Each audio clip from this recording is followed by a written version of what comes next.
Olá, alunos, tudo bem? Aqui quem fala é a professora Elisângela de História.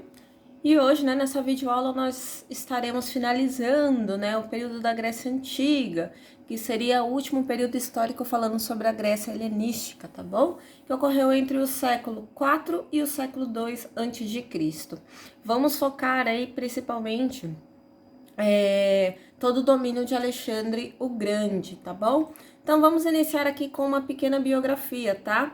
Alexandre o Grande, ele era filho, de Felipe II, que era o rei da Macedônia, e ele acabou, se transformando rei aos 20 anos de idade, tá?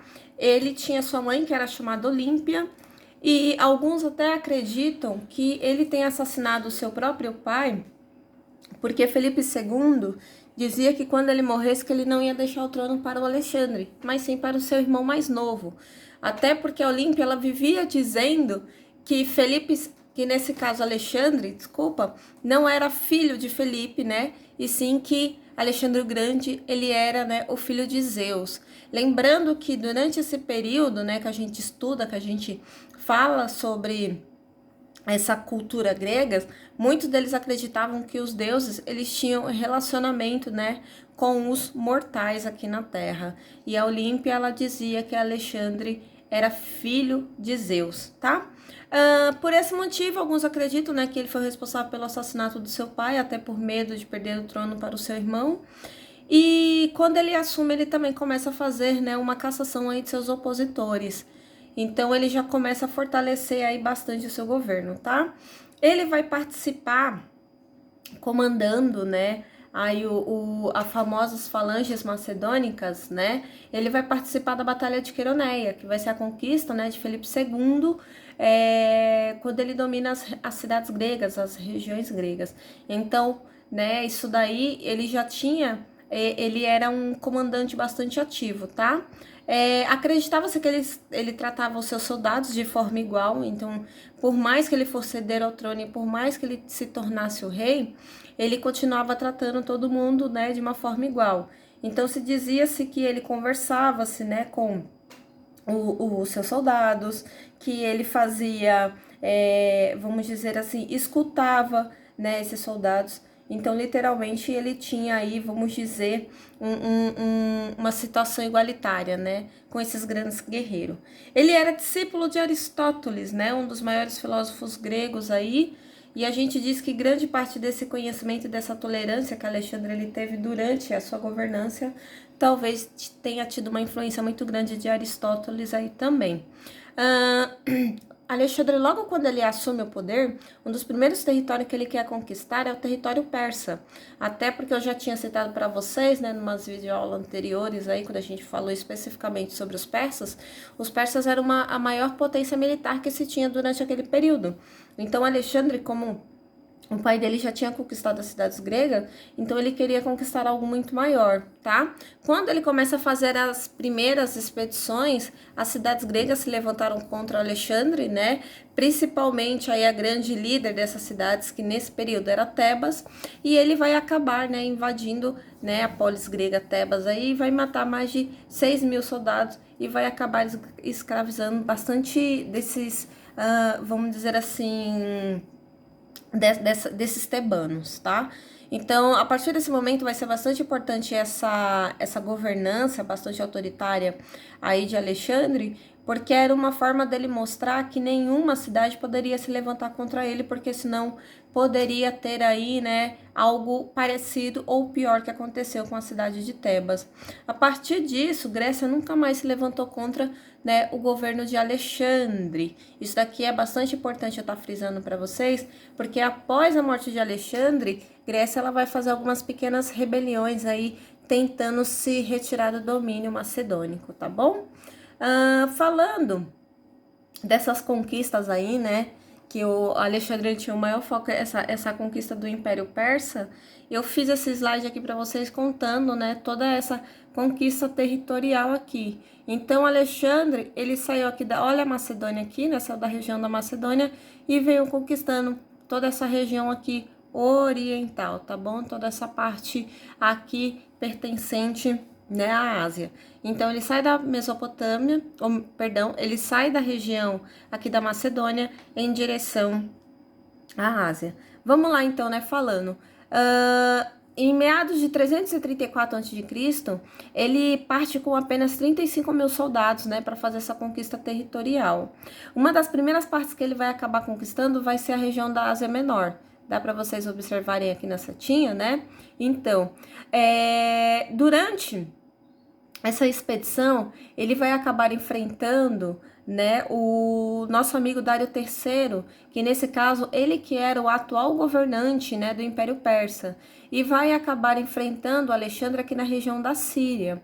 O que ninguém imaginava é que Dário III, com tanto aquele poderio, ele vai acabar perdendo, né, para os soldados macedônicos, até porque eu já tinha citado para vocês na última videoaula, né, que os macedônicos, eles tinham um exército bastante organizado chamado Falanges Macedônicas, né, e conseguiu derrotar. Dário III, ele vai acabar fugindo, né, mas para o interior do seu império, lembrando que o Império Persa ele era gigantesco, né, e vai tentar se reorganizar para, né, reconquistar esses territórios que ele estava perdendo, né, para Alexandre o Grande. Vai ser durante essa empreitada que ele vai conquistar aqui a região do Egito, que pertencia aos persas, mas aqui os egípcios vão até, vamos dizer assim, entregar todos esses territórios de mão beijada e vão até aclamar o próprio Alexandre como faraó. Então a região egípcia, que era uma região que sofria muito, né, perante o Império Persa, porque eles que eram os produtores, agricultores, né, desse grande Império Persa, se viram, assim, vamos dizer assim, libertos, né, dessa opressão que eles estavam sofrendo. Então eles viram Alexandre não como conquistador, mas sim como um salvador, tá bom? A única cidade que vai dar um pouco de trabalho, né, para Alexandre conquistar, vai ser a cidade de Tiro, né? Não sei se vocês se lembram, que era uma das colônias fenícias aqui, né? Uma das cidades pertencentes à Fenícia. Tiro, ela vai dar bastante trabalho, porque vai ter conflito aí que vai durar num período de 8 meses. Então, Alexandre, ele vai acabar fazendo um cerco, e esse cerco vai fazer com que Tiro, né, acabe se rendendo ao grande Império Macedônico, tá? Continuando aqui a conquista, o Alexandre, ele vai acabar chegando aqui na região norte da Babilônia. Olha onde é que tá a Babilônia aqui, né? Ele vai acabar chegando aqui nessa região norte, tá bom? E ele vai enfrentar novamente o Dário III. Só que o Alexandre, ele já estava fazendo algo que os persas já faziam há muito tempo, que era pegar essas cidades e fazer com que, né, os homens acabassem se agregando ao exército. E o Alexandre, que até então tinha saído com apenas 35 mil soldados, agora já tinha uma força, né, de 100 mil soldados. O que ninguém imaginava era que Dário III ia chegar com 500 mil soldados. Além desses 500 mil soldados, tá bom, gente? Alguns relatos até afirmam que, além desse número superior, o Dário, ele tinha cavalos, elefantes, né? Até porque, gente, imagine você utilizar elefantes, né, numa guerra, num conflito. Era praticamente um carro de guerra, um tanque de guerra. E coisa que Alexandre, ele tinha assim, né? No caso, cavalo sim, mas elefante não. E o que foi mais surpreendente é que Alexandre conseguiu, né, derrotar o Dário III, e Dário III mais uma vez vai acabar fugindo, né, para o interior do império para tentar se reorganizar, tá? O que ninguém imaginou é que Dário III, ele ia ser capturado por um dos seus satrápias. Lembra lá que eu expliquei para vocês na videoaula o que eram os satrápias, né? Que eram praticamente governos locais que tomavam de conta do Império Persa. Pois então, um desses satrápias vai acabar, né, capturando Dário III, vai acabar assassinando, né, e levando, vamos dizer assim, né, vamos dizer assim, o corpo de Dário III para Alexandre. Tem alguns relatos que Alexandre, ele ficou com tanta raiva que ele vai mandar, né, matar esse satrápia aí, como uma forma até de, vamos dizer assim, vingar a morte de Dário III. Porque o Alexandre, ele que queria matar, tá, o Dário III, não queria que Dário III fosse entregue para ele de mão beijada, não. Então aí, né, vamos dizer que Dário III, ele foi enterrado sim com todas as honras imperiais, né, que seu corpo merecia, tá bom? Desculpa, gente.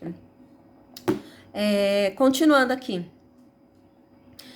Depois disso, né, o Alexandre, ele acabou indo para a região, né, que a gente conhece aqui, da Mesopotâmia, na Babilônia, e ele foi coroado rei, tá?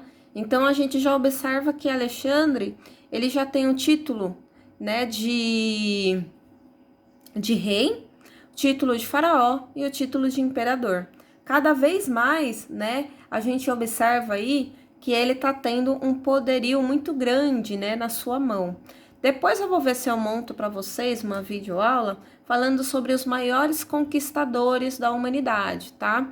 Então eu estarei colocando aí para vocês sobre o Alexandre o Grande, sobre Hitler, tá bom? Sobre outros personagens aí, Gengis Khan e entre outros, tá bom? E aí vocês vão ter uma ideia, né, da dominância aí desses governos, né, desses governantes que acabaram pegando todo esse território para si, tá?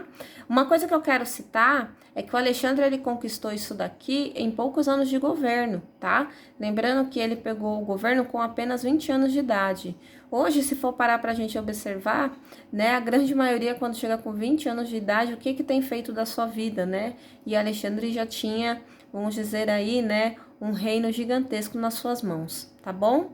Vamos aqui, então, continuar. Lembrando que estamos aqui na região, né, que falamos da Mesopotâmia. Alexandre, ele vai continuar, tá, fazendo aí sua conquista territorial, passando aqui pela região do Mar Cárpio. Eu não sei se dá para vocês observarem aqui, tá bom?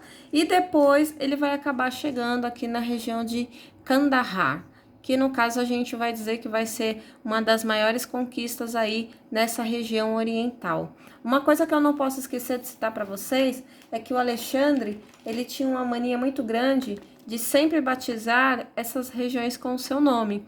Diz que tinha no total de 16, né, cidades aí, 16 Alexandrias. Então tem a mais famosa que fica aqui na região do Egito, tá bom? Alexandria. Mas aqui a gente consegue observar nesse mapa que tem Alexandrópolis, Alexandria, aqui também, né? Tem uma Alexandria de Calcásio, temos aqui outra Alexandria. Então, literalmente, né, ele saiu batizando todas essas regiões com seu nome.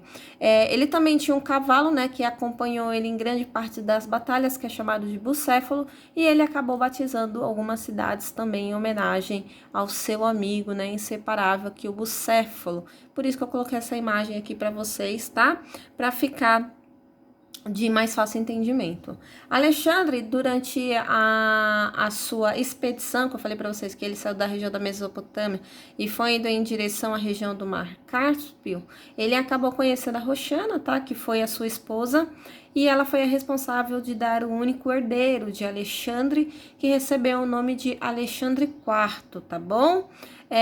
Uma coisa com o Alexandre, ele vai ter uma característica muito forte, né? Por isso que eu até coloquei o título desse slide de helenismo, que era fazer o quê? Uma junção entre a cultura grego e a cultura oriental, tá? E de que forma ele fazia isso?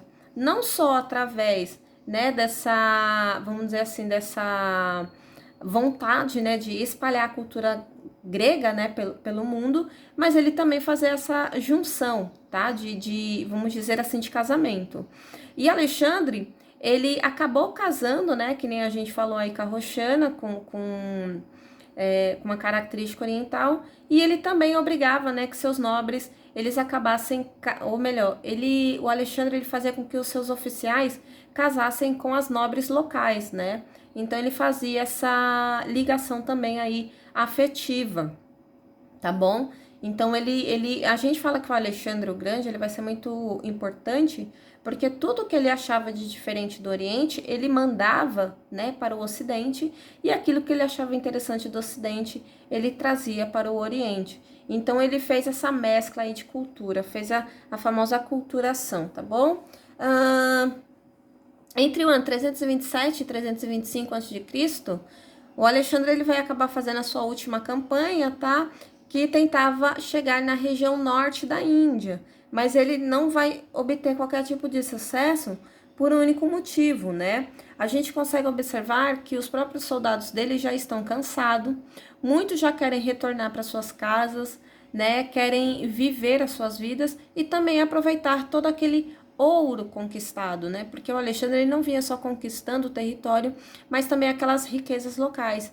E esses soldados, eles praticamente cruzaram os braços e falaram que não iam dar, né, mais um passo e que sim, eles queriam aproveitar agora as suas vidas. Alexandre, vendo que ele não tinha qualquer tipo, vamos dizer assim, de convencimento, ele acabou aceitando isso daí, né? E ele retornou para a Babilônia. Uma coisa que eu quero deixar bem claro, ao invés dele voltar, né, para o seu território de origem, que no caso seria Macedônia, não, ele vai fixar residência na região da Babilônia, tá?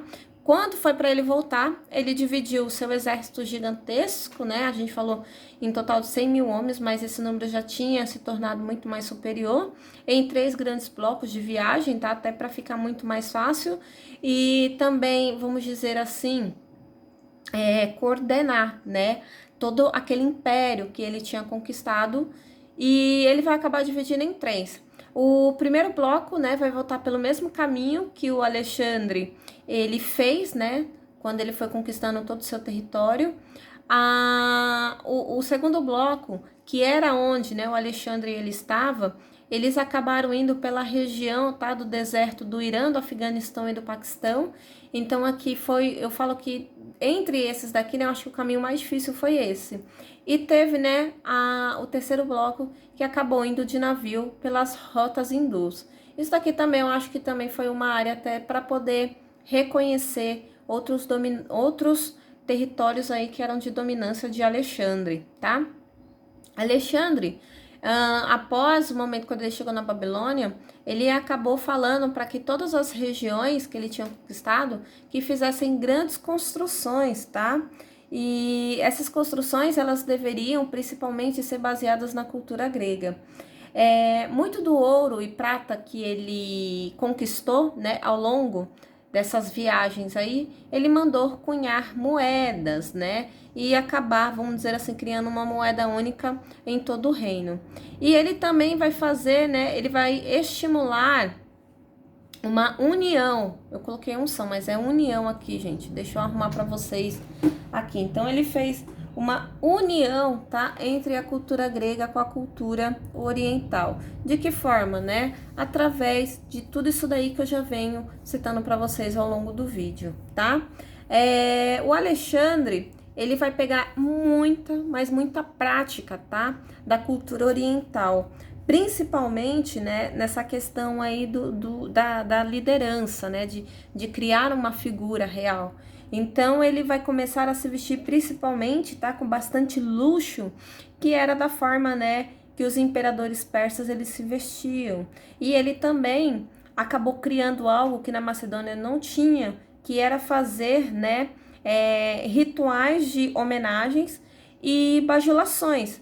Principalmente, né, o ritual que a gente vai dizer aí de se ajoelhar, prestar obediência a Alexandre. Então, até algo que ele tratava os soldados iguais, agora, né, por conta dessas práticas orientais aí, ele vai começar a se tornar um grande soberano e fazer com que esses mesmos soldados se tornem mais submissos, tá bom?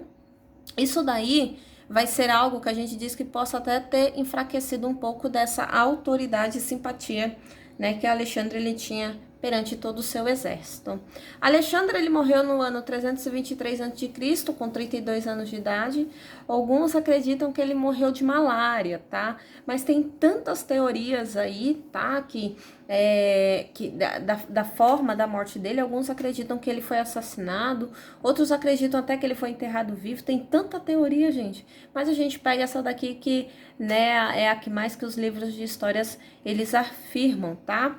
Eles acreditam que o corpo de Alexandre ele só começou a entrar em decomposição no 6º dia, tá? E o funeral de Alexandre, todas as homenagens, elas chegaram a durar em torno de 2 anos. Quando Alexandre ele estava para ser quando Alexandre ele estava para ser sepultado, né, diz que os seus restos mortais acabou sendo desviado, levando, né, para Alexandria, lá no Egito, e aonde, né, acabou sendo depositado, né, esses restos mortais no mausoléu. Uma coisa que eu quero deixar bem claro, que até hoje, né, não se tem conhecimento exato da tumba de Alexandre. Já teve algumas teorias aí, algumas tumbas que foram abertas dizendo que foi de Alexandre, mas ainda não se tem nada, vamos dizer assim, concretizado. Então isso daí ainda virou um mito muito grande na história, tá?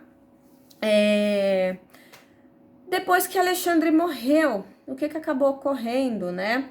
Alexandre, ele tinha um herdeiro, né? Que eu falei para vocês que era o Alexandre IV. Só que quando ele faleceu, seu filho ainda não era nascido. E por conta disso, né?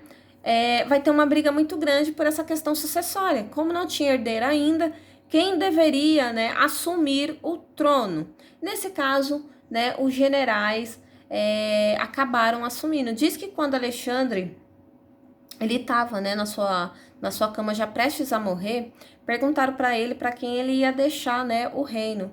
E diz que ele falou para aquele que seria o melhor, ou seja, aquele mais poderoso, aquele que conseguisse de fato tomar o reino seria dele.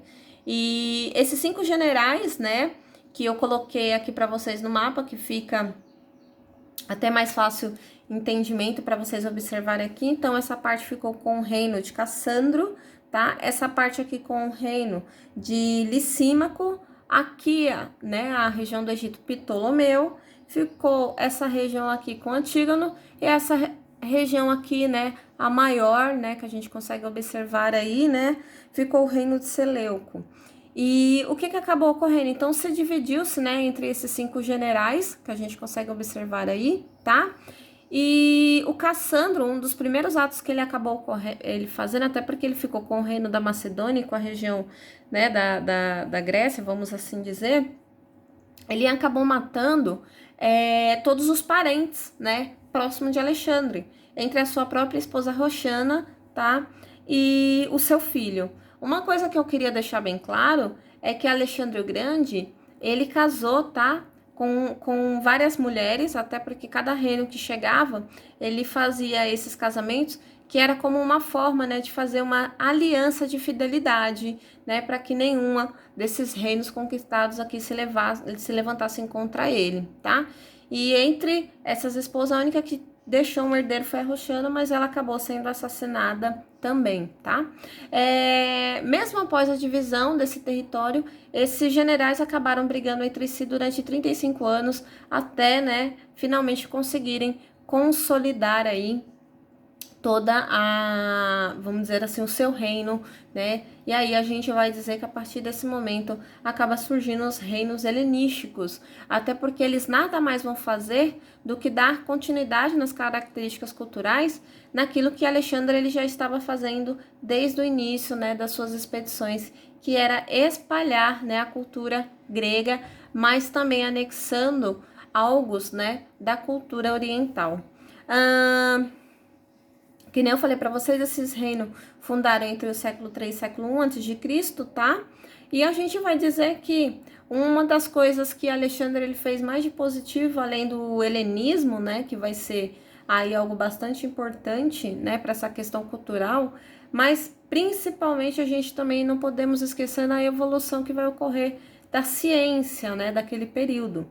Então a medicina, ela vai evoluir muito, até porque os médicos que andavam, né, com Alexandre o Grande, que andavam junto com seu exército, eles começaram, né, a ter contato com técnicas milenares, tanto dos egípcios quanto dos mesopotâmicos. E era algo totalmente inédito e novo, né, para aqueles médicos macedônicos. E todo esse conhecimento, né, acabou ficando registrado e acabou, né, vamos dizendo aí, ficando para a posterioridade.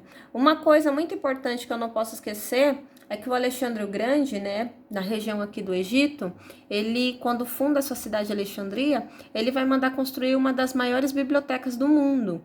Então, todo o conhecimento que o Alexandre ele adquiria nessas suas excursões, então ele mandava, né, esses manuscritos para essa biblioteca, e ali era guardada, vamos dizer assim, praticamente todo o conhecimento do mundo ocidental e oriental. Não é à toa que quando a gente fala, né, em biblioteca, a Biblioteca de Alexandria é uma das primeiras que acaba surgindo na nossa mente, porque até hoje, né, a gente fala da cidade de Alexandria e não tem como a gente não lembrar da biblioteca, tá bom? Depois eu venho montando para vocês aí, falando, né, sobre algumas das construções, né, a gente vai dizer assim que são as 7 maravilhas do mundo antigo, e eu vou estar citando para vocês aí algumas das construções, né, que se fez durante o período da antiguidade. Entre essas foi o próprio farol de Alexandria, tá, que vai ser uma das construções mais magníficas, mais, vamos dizer assim, exuberantes e significantes também que ocorreu durante esse período, tá? Alexandre, além de mandar construir, que nem eu falei para vocês, muita dessas construções, né, que eu já tinha citado nos slides atrás, né, então ele vai incentivar principalmente a construção de templos, a construção de bibliotecas, né, a gente também não pode esquecer aí que ele vai dar esse boom cultural. Então também a construção de teatros, né? E entre outras coisas, muito mais aí, portos, tá? Então todas essas construções, vamos dizer assim, gigantesca, ocorreu durante, né, o governo de Alexandre o Grande. Outra coisa também que eu não posso esquecer é que Aristóteles ele vai contribuir muito com as ciências naturais, né, nos seus manuscritos, meu Deus do céu, quase que não sai. Mas é principalmente porque Alexandre, conforme ele estava fazendo as suas expedições, ele mandava, né, espécies de animais, de vegetais e minerais, tudo para a região da Macedônia, tá? E Aristóteles acabava, né, se utilizando desse material aí para poder fazer, né, as suas observações aí. Então Aristóteles, né, quando a gente fala em filósofo, esse cara aí, ele tem vamos dizer assim, é um dos filósofos mais conceituados até hoje no mundo atual, mas eu acho que isso daí também tem uma contribuição muito grande de Alexandre, tá bom?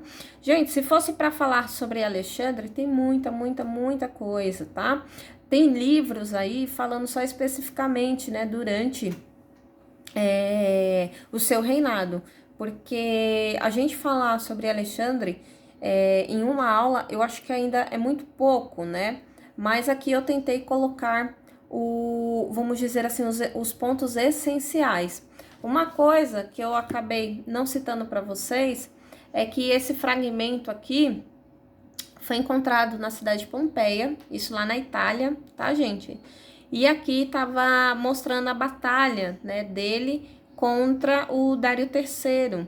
Esse fragmento foi retirado, tá, da região de Pompeia e hoje está lá no Museu de Nápoles, na Itália, tá? Eu fico muito feliz porque eu tive a oportunidade de conhecer e é assim, gente, é uma obra assim, magnífica, maravilhosa esse mosaico aqui.